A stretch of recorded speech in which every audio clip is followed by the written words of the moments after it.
I received a letter from a girl, and I'd like to share just a small part of it with you. Dear Lupita, it reads, I think you're really lucky to be this black, but yet this successful in Hollywood overnight.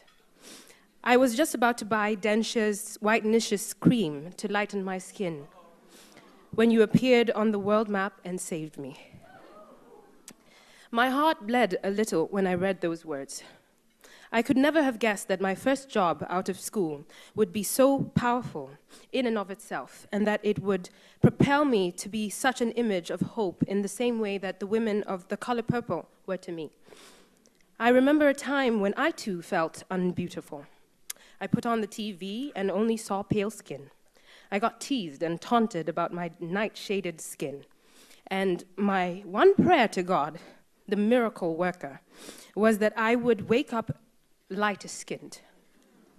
The morning would come and I would be so excited about seeing my new skin that I would refuse to look down at myself until I was in front of a mirror because I wanted to see my fair face first. And every day I experienced the same disappointment of being just as dark as I had been the day before. I tried to negotiate with God. I told him I would stop stealing sugar cubes at night if he gave me what I wanted. I would listen to my mother's every word, sitting right there, and never lose my school sweater again if he just made me a little lighter. But I guess God was unimpressed with my bargaining chips because he never listened. And when I was a teenager, my self-hate grew worse. As you can imagine, happens with adolescence. My mother reminded me often that she thought I was beautiful.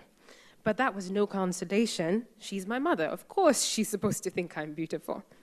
And then Alec Weck came on the international scene. A celebrated model. She was dark as night. She was on all the runways and in every magazine, and everyone was talking about how beautiful she was. Even Oprah called her beautiful. And that made it a fact. I couldn't believe that people were embracing a woman who looked so much like me as beautiful.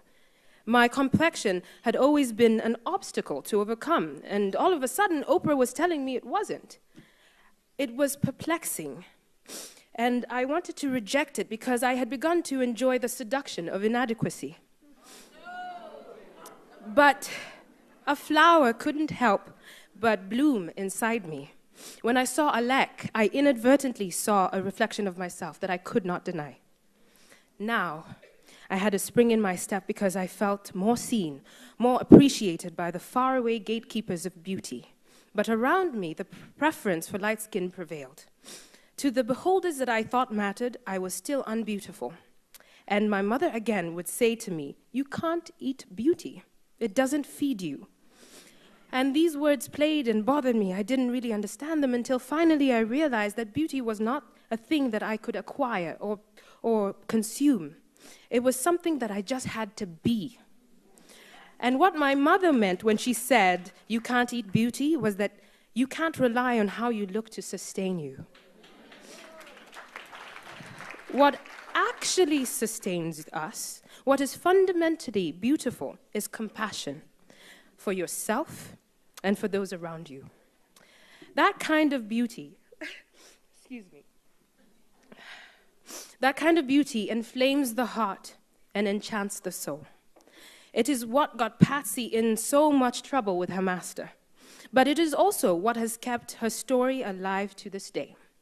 We remember the beauty of her spirit, even after the beauty of her body has faded away.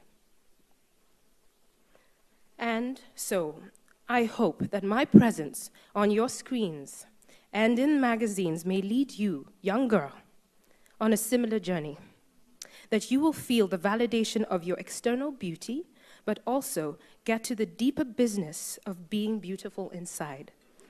That,